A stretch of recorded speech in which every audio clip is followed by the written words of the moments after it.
વિદ્યાર્થી મિત્રો નમસ્તે। આપણે પાઠ 2 ની વાત પૂર્ણ કરી। હવે હું ચોથા પાઠ વિશે વાત કરવાનો છું। આપણે 2, 4, 6, 8, 10, 12, 14, 16, 18, 20, 22 એમ બેકી નંબર ના લેક્ચર્સ પાઠના લેક્ચર્સ તમારી સમક્ષ મોકલીશ। આપણે જૈવિક વર્ગીકરણની વાત પૂરી કરી ચૂક્યા છે। એની અંદર તમે છેલ્લે યુકેરિયોટામાં પ્રોટિસ્ટા, ફૂગ, વનસ્પતિ અને પ્રાણી એમ 4 સૃષ્ટિઓ વિશે ભણી ચૂક્યા છે। હવે આપણે ચોથી સૃષ્ટિ પ્રાણી સૃષ્ટિ વિશેની વાત આ પાઠની અંદર કરવાના છીએ। ત્રીજા પાઠની અંદર તમે વનસ્પતિ સૃષ્ટિ વિશેની વાત ભણ્યા છે। હવે આપણે પ્રાણી સૃષ્ટિની વાત આ પાઠમાં ભણવાના છે। ત્રીજો પાઠ ભણ્યા પછી તમને એટલી તો ખબર પડી હશે કે આ પાઠ પણ 2 માર્ક્સ અને 3 માર્ક્સમાં પૂછી શકાય। અને એમાં ખાસ કરીને લક્ષણ કે ટૂંક નોંધ તરીકે આ પાઠના પ્રશ્નો પૂછવામાં આવે છે। તમે 9મા ધોરણની અંદર પ્રાણી વર્ગીકરણ વિશેની વાત ભણી ચૂક્યા છો। તમને એ વખતે સાહેબે ભણાવેલું હશે જ, તેમ છતાં એ વખતે તમે બરાબર ધ્યાન આપેલ નહીં હોય અને હવે પછી આપણે આ પાઠ વિશે સવિસ્તાર ભણવાના છે। નીટમાં પણ આ વર્ગીકરણ લગતા 2 થી 4 પ્રશ્નો પૂછાય છે, એટલે 8 થી 16 માર્ક્સના પ્રશ્નો આ બંને પાઠમાંથી પણ પૂછાય છે। એટલે આપણને આ વર્ગીકરણ આવડવું એ જરૂરી છે। સ્થાન અને કાર્ય માટે, વ્યાખ્યા માટે અને ટૂંકા પ્રશ્નો માટે પણ આ પાઠ ખૂબ મહત્વનો છે। ટૂંકા પ્રશ્નો પણ આ પાઠની અંદરથી પૂછી શકાય અને એમાંથી તમને ન પણ આવડે એવું બની શકે। એટલે આપણે ખાસ એક વાક્ય, એક લીટીનું પણ ધ્યાન રાખવું પડે। એક નવો શબ્દ આવ્યો તેને સમજવા માટે પ્રયત્ન કરવાનો અને પછી તુલનાત્મક રીતે પ્રાણી સૃષ્ટિના દરેકે દરેક વર્ગોનો અભ્યાસ આપણે શું કરવાનો? તુલનાત્મક રીતે અભ્યાસ કરવાનો, તો જ આપણને યાદ રહે। જેમ તમે લીલ, ફૂગ આ બધાનો તુલનાત્મક રીતે અહેવાલ તૈયાર કરો અને અભ્યાસ કરો, એ રીતે વનસ્પતિની માફક જ પ્રાણી સૃષ્ટિના દાખલા તરીકે પ્રજીવ, સછિદ્ર, કોષ્ઠાંતરિક, પૃથુકૃમિ, સૂત્રકૃમિ, નુપુરક, આમ દરેકે દરેક સમુદાયનો તુલનાત્મક રીતે અભ્યાસ કરવામાં આવે તો આપણને સરળતાથી યાદ રહે, માત્ર ગોખવાથી યાદ રહેતું નથી।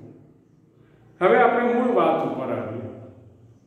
પહેલા આપણે પ્રાણી સૃષ્ટિ વિશેની વાત કરીએ છીએ, ત્યારે પ્રાણી સૃષ્ટિના કયા લક્ષણો છે એ તો આપણે આગલા પાઠની અંદર બીજા પાઠમાં ભણી ગયા કે હરિતકણનો અભાવ હોય, કોષ દિવાલનો અભાવ હોય, કોષ દિવાલને બદલે જીવંત, મૃદુ અને કોમળ એવું કોષરસ પટલ જોવા મળતું હોય, વિષમપોષી, મૃતોપજીવી કે પરોપજીવી પોષણ પદ્ધતિ જોવા મળતી હોય, ખોરાકનો સંગ્રહ ગ્લાયકોજન કે મેદબિંદુ સ્વરૂપે થયેલ હોય, તારા કેન્દ્ર જોવા મળતું હોય.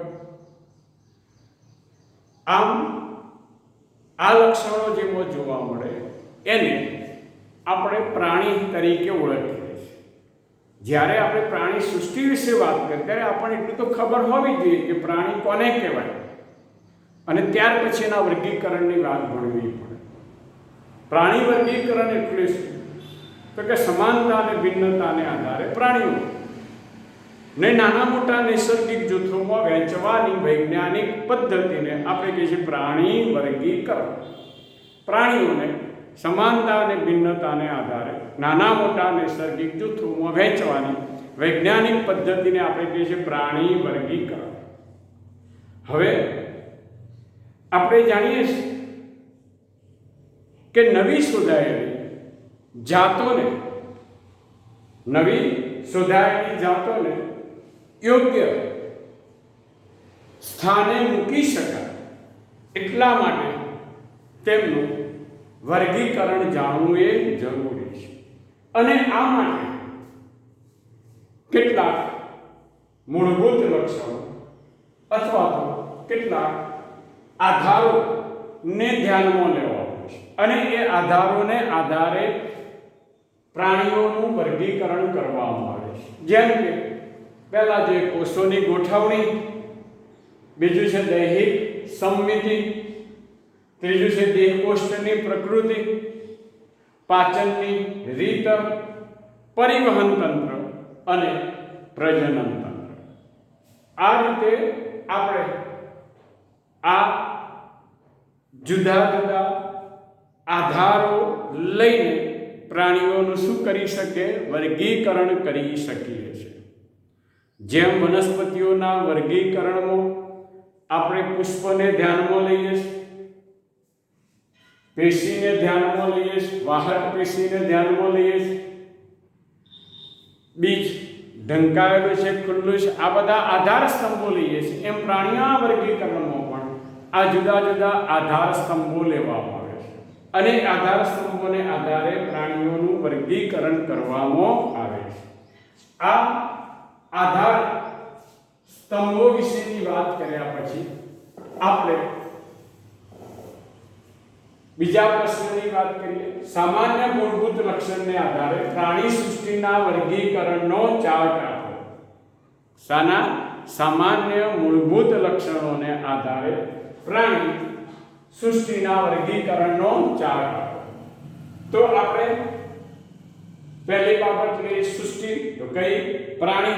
અહીંયા વનસ્પતિ વિશેની વાત કરતા નથી, પ્રાણીઓ વિશેની વાત કરીએ. સૃષ્ટિ પ્રાણી. આયોજનના સ્તરો બે લઈએ. એક છે કોષીય સ્તર, બીજું છે પેશી અંગ અને તંત્ર. આપણને ખબર છે કે વનસ્પતિઓમાં પેશી અંગ જ હોય, તંત્ર હોતું નથી.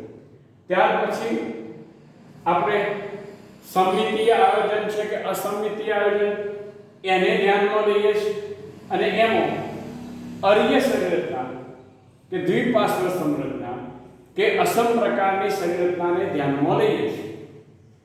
ત્યારબાદ બીજો બાબત છે દેહકોષ્ઠ. દેહકોષ્ઠ જેને આપણે શરીર ગુહા તરીકે પણ ઓળખીએ છીએ. શા તરીકે? શરીર ગુહા. દેહકોષ્ઠ જોવા મળે છે અથવા અભાવ સાચી શરીર ગુહા જોવા મળે છે, ખોટી શરીર ગુહા જોવા મળે છે કે આભાસી, એને ધ્યાનમાં લઈએ છીએ. અને છેવટે એમાં કયા પ્રાણી સમુદાયનો સમાવેશ કરવામાં આવે છે? તો પહેલી બાબત છે કોષીય સ્તર. એમાં એક જ સમુદાય લઈએ સછિદ્ર. કયો? સછિદ્ર. આપણે જાણીએ છીએ અગાઉ પ્રજીવ વિશે ભણી ગયા. પ્રજીવ નો અહીંનો પ્રાણી સૃષ્ટિમાં સમાવેશ કરેલ નથી.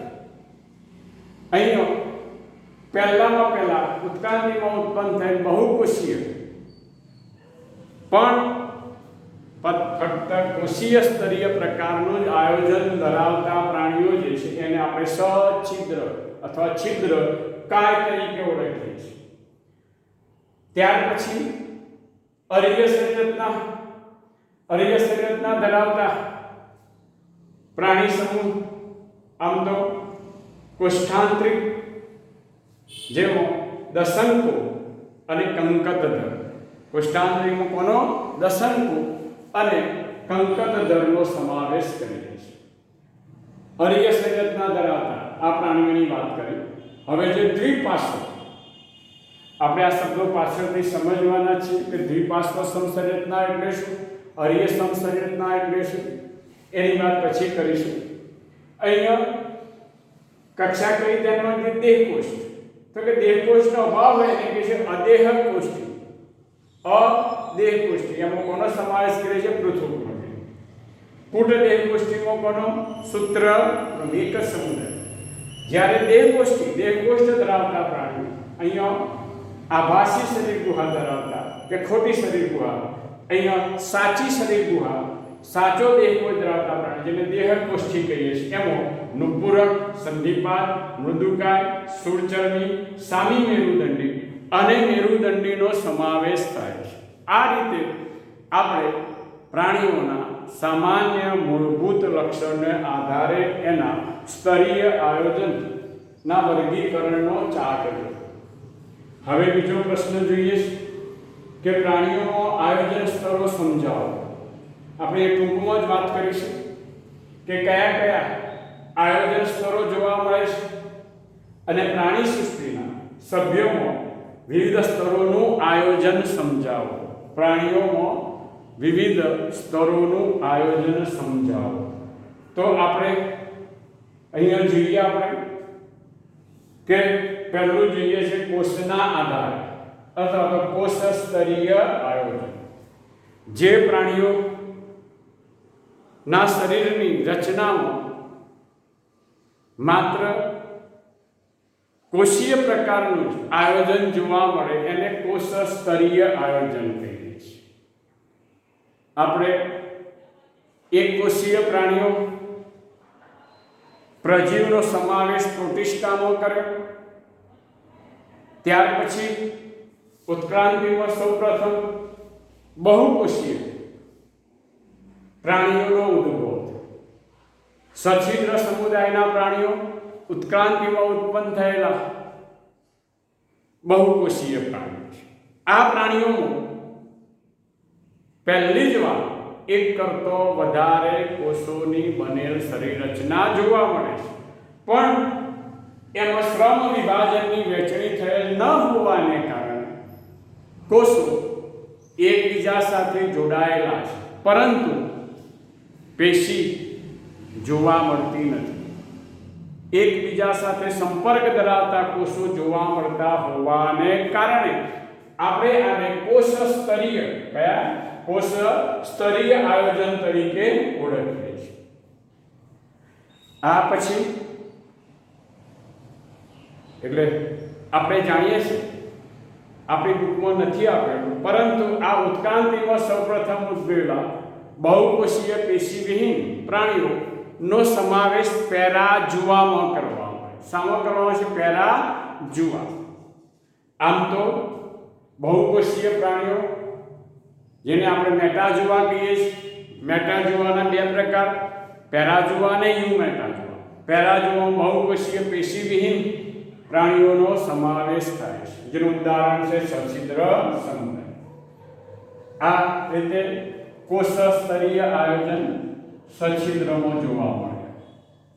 ત્યાર પછી જે પેશીના આધારે કે બહુકોષીય પ્રાણીઓમાં જ્યારે શ્રમ વિભાજનની વહેંચણી થઈ ત્યારે સમાન કાર્ય, સમાન રચના ધરાવતા એક કરતા વધારે કોષોનો સમૂહ ઉત્પન્ન થયો, જેને પેશી તરીકે ઓળખવામાં આવે છે. અને આ રીતે પેશી સ્તર પ્રકારનું આયોજન સર્જાયું. આ પેશીય સ્તર પ્રકારનું આયોજન સૌપ્રથમ કોષ્ઠાંતરી સમુદાયના પ્રાણીઓમાં જોવા મળે છે. પહેલી જ વાર આમાં શ્રમ વિભાજનની વહેંચણી થયેલ છે અને એને કારણે ફક્ત પેશીઓ જ જોવા મળે છે, અને એટલા માટે આપણે પેશીય સ્તરીય પ્રકારના આયોજન તરીકે ઓળખીએ છીએ. આ પછી એક કરતો વધારે પેશીઓ ભેગી થઈ ત્યારે અંગનું સર્જન થયું, જુદા જુદા અંગોનું નિર્માણ થયું ત્યારે આપણે એને અંગ સ્તરીય પ્રકારના આયોજન તરીકે ઓળખ્યું. કયા નામથી? અંગ સ્તરીય પ્રકારના આયોજન તરીકે ઓળખાયું.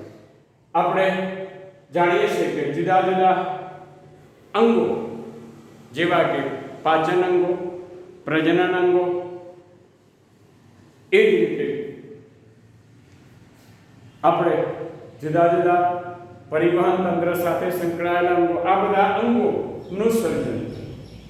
આ અંગ જ ધરાવતા હોય એવા આયોજનને અંગ સ્તરીય આયોજન તરીકે ઓળખીએ છીએ.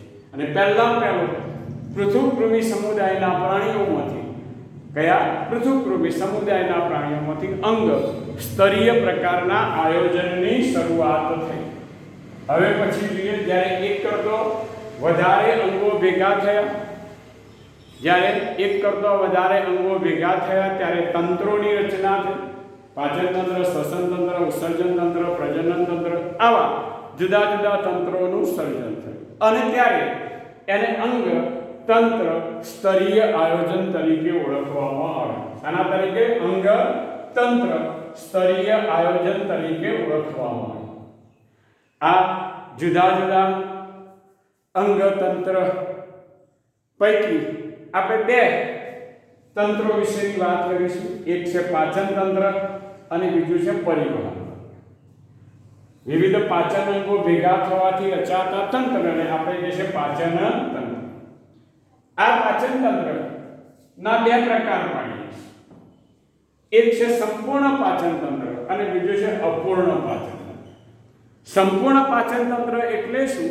તો કે એક છેડે મુખ દ્વાર અને બીજા છેડે મળદ્વાર, આમ બંને છેડે દ્વાર આવેલા હોય તો એને સંપૂર્ણ પાચન તંત્ર તરીકે ઓળખીએ છીએ. સૂત્રકૃમિ સમુદાય અને ત્યાર પછીના બધા જ સમુદાયના પ્રાણીઓમાં સંપૂર્ણ પાચન તંત્ર જોવા મળે છે. હવે જે અપૂર્ણ પાચન તંત્ર એટલે શું? તો કે અન્નમાર્ગ કોઈ એક જ છેડે ખુલતો જોવા મળે.